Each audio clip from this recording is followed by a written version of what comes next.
പ്രിയ സഹോദരി സഹോദരന്മാരെ, ജീവൻ്റെ കവാടം എന്ന ഈ പ്രോഗ്രാമിലേക്ക് നിങ്ങളേവരെയും ഹൃദയപൂർവ്വം സ്വാഗതം ചെയ്യുന്നു. നമ്മുടെ ആത്യന്തിക ലക്ഷ്യമായ നിത്യജീവനെക്കുറിച്ചുള്ള പാഠങ്ങളാണ് ജീവൻ്റെ കവാടം എന്ന ഈ പ്രോഗ്രാമിലൂടെ നാം പഠിക്കാൻ ശ്രമിക്കുന്നത്. നിത്യസത്യങ്ങളെക്കുറിച്ചുള്ള സ്വകാര്യ വെളിപാടുകളെ എപ്രകാരമാണ് നാം വിലയിരുത്തേണ്ടത്, വ്യാഖ്യാനിക്കേണ്ടത് എന്നത് കഴിഞ്ഞ ക്ലാസ്സുകളിൽ നാം പഠിച്ച കാര്യമാണ്. അവയുടെ വെളിച്ചത്തിൽ നാം എത്തിച്ചേർന്ന നിഗമനം എന്നത് ദൈവീക രഹസ്യങ്ങളെക്കുറിച്ച് ആധികാരികമായി പറയാൻ അവകാശമുള്ള സ്വർഗത്തിൻ്റെ നാഥനായ ഈശോ മിശിഹായുടെ തിരുവചനങ്ങളുടെ ലിഖിത രൂപമായ വിശുദ്ധ ബൈബിളിൻ്റെ വെളിച്ചത്തിൽ വേണം സ്വകാര്യ വെളിപാടുകളെ മനസ്സിലാക്കാൻ എന്നാണ് നമ്മൾ കണ്ടെത്തിയ സത്യം. ഇതിൻ്റെ വെളിച്ചത്തിൽ ഇന്നത്തെ ക്ലാസ്സിൽ നാം പ്രധാനമായും പഠിക്കാൻ ശ്രമിക്കുക ലോകാവസാനത്തെക്കുറിച്ചുള്ള സ്വകാര്യ വെളിപാടുകളാണ്. നമുക്കറിയാം, വിശുദ്ധന്മാരോ സഭയുടെ ഔദ്യോഗിക അംഗീകാരം നേടിയിട്ടുള്ള സ്വകാര്യ വെളിപാടുകളിലോ ഒന്നിലും ഈ ലോകാവസാനത്തെക്കുറിച്ചുള്ള കൃത്യമായ പരാമർശങ്ങളൊന്നും ഇല്ല എന്നുള്ളത് സത്യമാണ്. എന്നാൽ ആധുനിക ലോകത്തിൽ മനുഷ്യനെ കബളിപ്പിക്കുന്ന അല്ലെങ്കിൽ മനുഷ്യരുടെ ഇടയിൽ തെറ്റിദ്ധാരണകൾ ജനിപ്പിക്കുന്നതിൽ ഒരുപക്ഷെ ഏറ്റവും അധികം പങ്കുവഹിച്ചിട്ടുള്ളത് ലോകാവസാനത്തെക്കുറിച്ചുള്ള ചില അബദ്ധ പ്രബോധനങ്ങളാണ് എന്ന് നമുക്കറിയാം. ബൈബിളിലെ ഒരു ഭാഗമാണ് പൊതുവെ ഇവർ ഉദ്ധരിക്കാറുള്ളത്.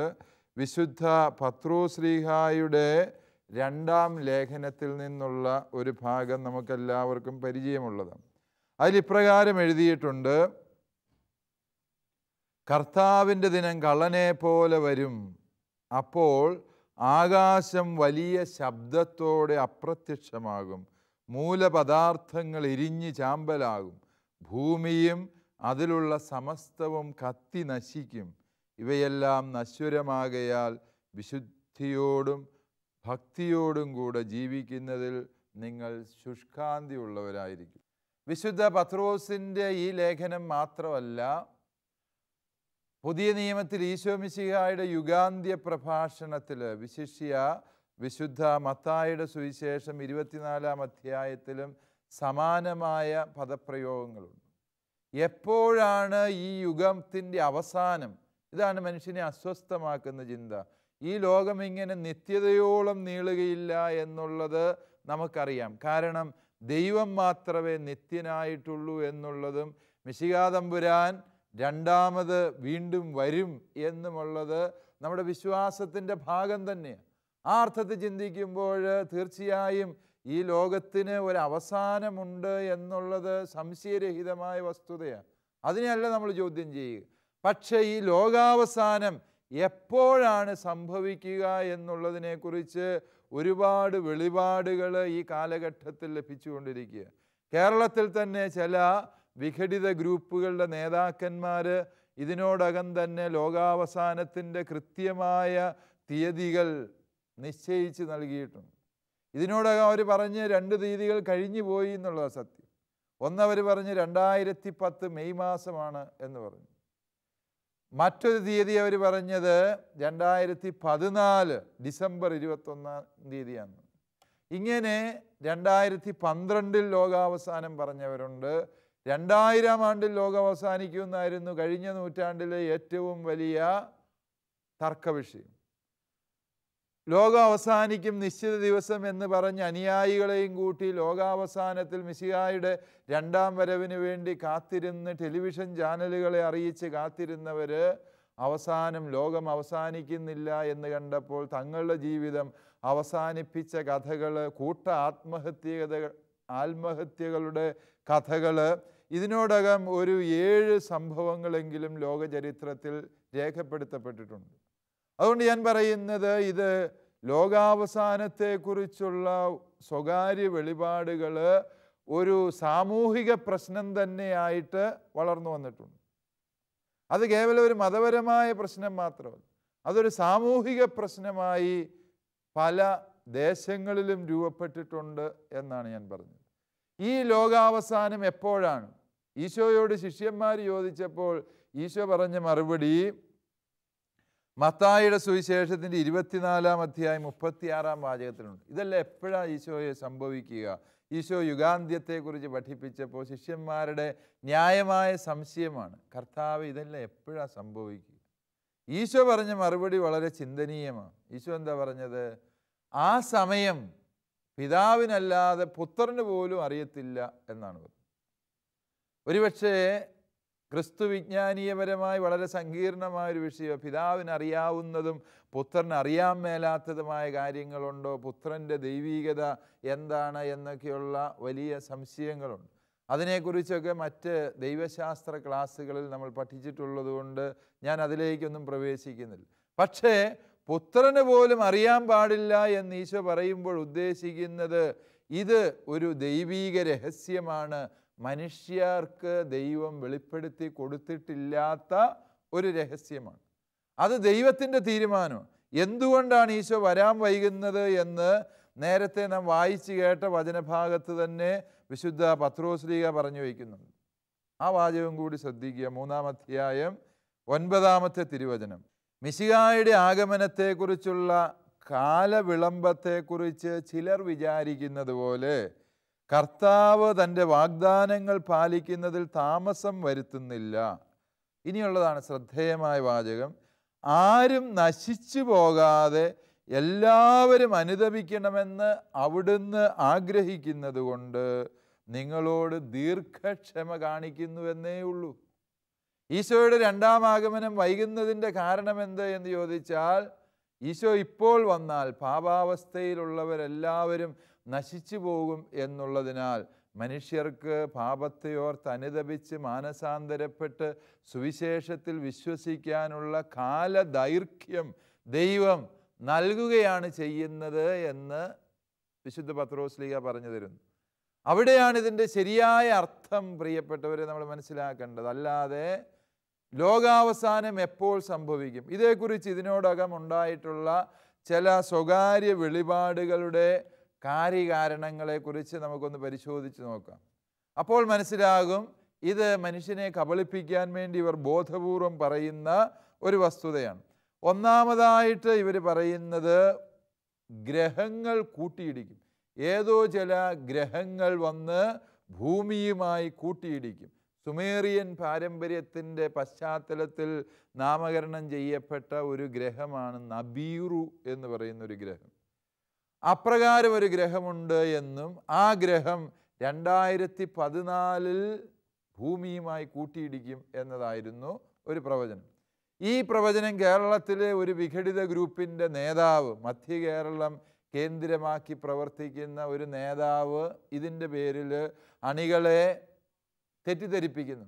പക്ഷേ ലോകാവസാനം കൃത്യം ഇത്രാം തീയതിയാണ് എന്നും ഈ ഗ്രഹം ഭൂമിയുമായി കൂട്ടിയിടിക്കുമെന്നും ഇദ്ദേഹം തനിക്ക് സ്വകാര്യ വെളിപാട് കിട്ടി എന്ന് പറയുന്നു. എന്നാൽ ഇപ്രകാരമുള്ള ഈ ഗ്രഹങ്ങളുടെ കൂട്ടിയിടിക്കൽ എന്ന് പറയുന്ന ആശയത്തെ ആദ്യമായിട്ട് വരുന്നത്, ഇത് നമ്മൾ വിചാരിക്കും ഇതേതോ വലിയ ശാസ്ത്രജ്ഞന്മാർ വാനനിരീക്ഷകർ കണ്ടെത്തിയതാണ്. നമുക്കറിയാം ഇതേക്കുറിച്ച് ഇന്ന് ലോകത്തിൽ ലഭ്യമായിട്ടുള്ള ഏറ്റവും ആധികാരികമായ അറിവുകൾ നൽകുന്നത് അമേരിക്കൻ സ്പേസ് ഏജൻസിയാണ്, നാസ എന്നാണ്.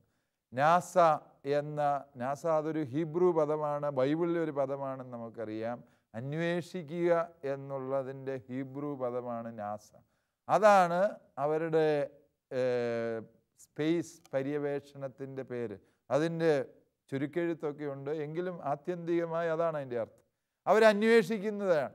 ഈ വാനഗോളങ്ങളെക്കുറിച്ചുള്ള അന്വേഷണത്തിലൂടെ നാസ കണ്ടെത്തിയിട്ടുണ്ട് ഇങ്ങനെ ഒരു ഗ്രഹവും ഇല്ല, നബീറു എന്ന് പറയുന്ന ഒരു ഗ്രഹവും ഇല്ല. അതുപോലെ പ്ലാനറ്റ് 10, അതായത് 10-ാം ഗ്രഹം എന്ന പേരിൽ ഒരു ഗ്രഹമുണ്ടെന്നും അത് ഭൂമിയുമായി കൂട്ടിയിടിക്കും എന്നാണ് ഈ സ്വകാര്യ വെളിപാടുകളുടെ കണ്ടെത്തൽ. എന്നാൽ ശാസ്ത്രലോകം പറയുന്നു ഈ ഗ്രഹങ്ങൾ രണ്ടും സാങ്കല്പിക ഗ്രഹങ്ങളാണ്. അതുകൊണ്ട് തന്നെ സാങ്കല്പിക ഗ്രഹങ്ങൾ ഭൂമിയുമായിട്ട് കൂട്ടിയിടിക്കുമെന്ന് പറയുന്നതും സാങ്കല്പികമായിരിക്കും എന്ന് നമുക്കറിയാം. അതായത് പിന്നെ എവിടുന്ന് ഇവർക്ക് ആശയം കിട്ടിയത്? നമ്മൾ വിചാരിക്കും ഇത് ഇവർക്ക് പരിശുദ്ധാരൂപി വെളിപ്പെടുത്തി കൊടുത്ത ആശയമാണ്. ഇതേക്കുറിച്ച് പഠിച്ചു കഴിയുമ്പോഴാണ് നമുക്ക് മനസ്സിലാകുന്നത് 1957 സക്കറിയ സിക്കിൻ എന്ന് പറയുന്ന ഒരു നോവലിസ്റ്റ് ഒരു നോവൽ എഴുതി, ദ 12th പ്ലാനറ്റ് എന്ന് പറയും. 1957 അയാൾ എഴുതുന്നത്.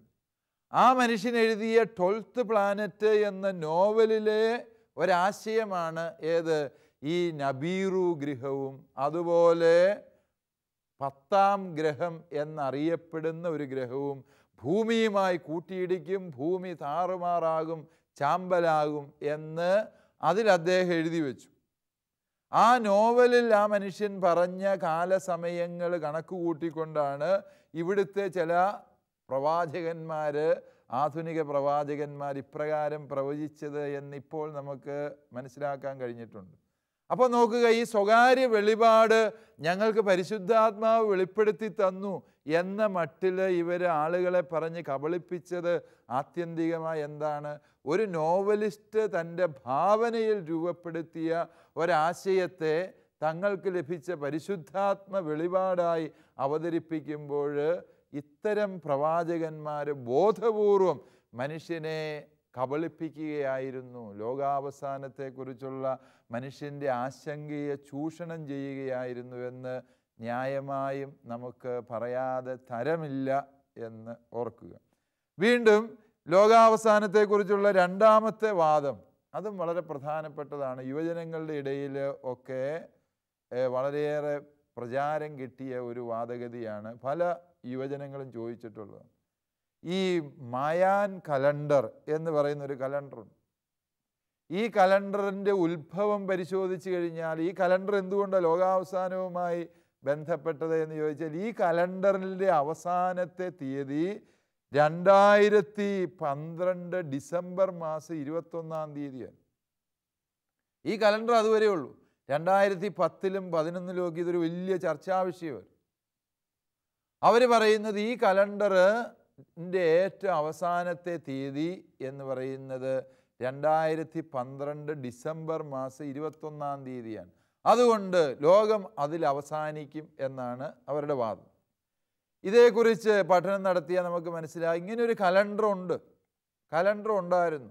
അതായത് ഇംഗ്ലീഷുകാർ അമേരിക്കയിൽ ചെല്ലുന്നതിന് മുൻപ് തദ്ദേശവാസികളായ അമേരിക്കൻസ്, അവരെ നമ്മൾ റെഡ് ഇന്ത്യൻസ് എന്നൊക്കെ വിളിക്കാറുണ്ട്, അവർ ഉപയോഗിച്ചിരുന്ന ഒരു പുരാതന കലണ്ടറാണ്, ഒരു പൗരാണിക കലണ്ടർ സിസ്റ്റമാണ് അവരുപയോഗിച്ചിരുന്നത്.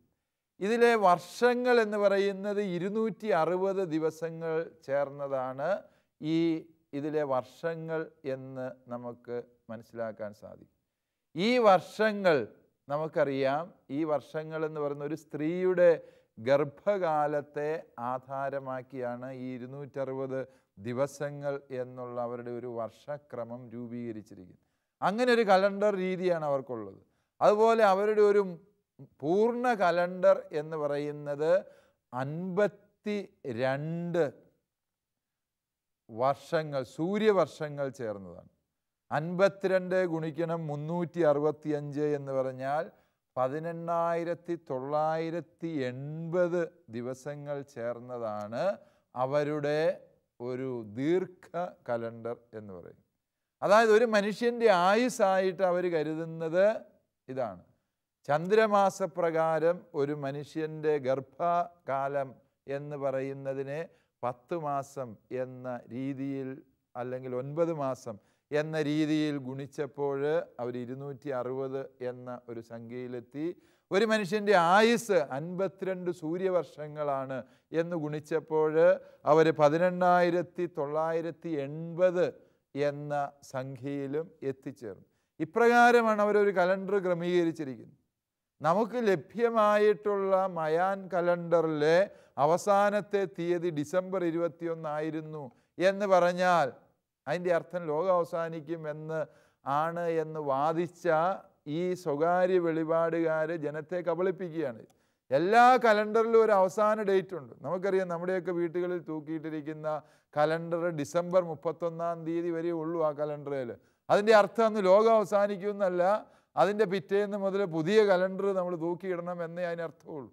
എന്നതുപോലെ ചില പൗരാണിക കലണ്ടറുകളെ ആധാരമാക്കിക്കൊണ്ട് ലോകാവസാനത്തെക്കുറിച്ച് പ്രവചിക്കുകയും മനുഷ്യനെ കബളിപ്പിക്കുകയും ചെയ്യുന്ന വ്യക്തികളെക്കുറിച്ച്, ഇതെല്ലാം സ്വകാര്യ വെളിപാടുകൾ എന്ന മട്ടിലാണ് അവതരിപ്പിക്കപ്പെടുന്നത് എന്നുള്ളത് സത്യം.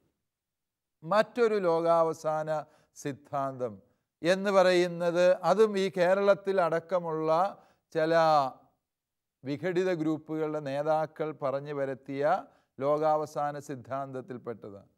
അവർ പറയുന്നത് ഭൂമിയുടെ ധ്രുവങ്ങൾ തമ്മിൽ മാറിപ്പോകും. 30,000 കൊല്ലം കൂടുമ്പോൾ ധ്രുവങ്ങളിൽ മഞ്ഞടിഞ്ഞുകൂടി അതിൻ്റെ പിണ്ഡം വർദ്ധിച്ച് ഭൂമി തലകീഴായി മറിയും. അപ്പോൾ ധ്രുവങ്ങൾ തമ്മിൽ മാറിപ്പോകും. അതായത് അതുവരെയും ഉത്തര ധ്രുവമായിരുന്നത് ദക്ഷിണ ധ്രുവമായും ദക്ഷിണ ധ്രുവമായിരുന്നത് ഉത്തര ധ്രുവമായും മാറിപ്പോകും. അങ്ങനെ ഭൂമി സമ്പൂർണ്ണമായി തകിടം മറിഞ്ഞു കഴിയുമ്പോൾ ഭൂമിയിലെ എല്ലാ സ്ഥലങ്ങളും തകർന്ന് തരിപ്പണമാകും, സകല കെട്ടിടങ്ങളും വീഴും, ഭൂമി പക്ഷെ നിലനിൽക്കും, ഭൂമിയിലെ സകല അസ്തിത്വങ്ങളും തകർന്നു പോകും എന്നതാണ് ഇവരുടെ വാദം. ഈ വാദത്തിൻ്റെ ഉത്ഭവം നമുക്കറിയാം. ബൈബിളിലെങ്ങും അങ്ങനെയില്ല, പരിശുദ്ധാരൂപി സഭാചരിത്രത്തിൽ ഒരിടത്തും അങ്ങനെ പഠിപ്പിച്ചിട്ടില്ല. പക്ഷെ ഇവർക്ക് എവിടെ നിന്ന് കിട്ടി ഈ ആശയം എന്ന് അന്വേഷിച്ച് പോയാൽ നമുക്ക് കണ്ടെത്താൻ വേണ്ടി സാധിക്കും. ചാൾസ് ഹോപ്പ് ഹുഡിൻ്റെ 1970 ഒരു നോവലാണ് ദ പാത്ത് ഓഫ് പോൾസ് എന്ന് പറയുന്ന പേരിൽ ഒരു നോവൽ ഇറങ്ങിയിട്ടുണ്ട്. അതായത് ധ്രുവങ്ങളുടെ സഞ്ചാരപഥം എന്ന പേരിൽ ഒരു നോവലുണ്ട്. അദ്ദേഹം ഭാവനയിൽ നിന്ന് എഴുതിയൊരു നോവലാണ്. ആ നോവലിൽ അദ്ദേഹം പറയുന്ന ഒരു ആശയമാണ് ധ്രുവങ്ങൾ തമ്മിൽ തിരിഞ്ഞു പോകും. പോളാർ ഷിഫ്റ്റ് എന്ന് പറയുന്ന ഒരു പ്രതിഭാസത്തെക്കുറിച്ച് ഈ നോവലിസ്റ്റ് തൻ്റെ ഭാവനയിൽ രൂപപ്പെടുത്തിയത്. ഈ നോവൽ വായിച്ച ഏതോ വ്യക്തികൾ അവരുടെ ഭാവനയിൽ നിന്ന് രൂപപ്പെടുത്തി, ഇതാ 2014 ഡിസംബർ 21 ലോകം അവസാനിക്കും. പ്രിയപ്പെട്ടവരെ, ഞാൻ പറഞ്ഞു വരുന്നത് പല സ്വകാര്യ വെളിപാടുകളും അതിന് ദൈവവുമായിട്ടോ പരിശുദ്ധാത്മാവിൻ്റെ പ്രചോദനങ്ങളുമായിട്ടോ ഒരു ബന്ധവുമില്ല. മറിച്ച് ഏതെങ്കിലുമൊക്കെ നോവലിസ്റ്റുകളും സിനിമാ നിർമ്മാതാക്കളും അവരുടെ ഭാവനയിൽ രൂപപ്പെടുത്തിയ ആശയങ്ങളെ ആധാരമാക്കി ഇത്തരം വിഘടിത ഗ്രൂപ്പുകളുടെ നേതാക്കന്മാർ സ്വകാര്യ വെളിപാടുകൾ അവതരിപ്പിക്കുകയായിരുന്നു എന്നുള്ള സത്യം നമ്മൾ മനസ്സിലാക്കണം. അതുകൊണ്ട് ഈ ലോകാവസാനത്തെക്കുറിച്ചുള്ള വെളിപാടുകളെ എങ്ങനെയാണ് നമ്മൾ നേരത്തെ മനസ്സിലാക്കിയ സിദ്ധാന്തത്തിൻ്റെ വെളിച്ചത്തിൽ വിശദീകരിക്കുക എന്ന് ചിന്തിച്ചു നോക്കൂ. അവസാനമായി ഈ മേഖലയിൽ ഒരു സ്വകാര്യ വെളിപാടും കൂടിയുണ്ട്. അത് ഉൽക്കകൾ വന്ന് ഭൂമിയിൽ ഇടിച്ച് ഭൂമി തകർന്നു പോകും എന്നുള്ളതാണ്.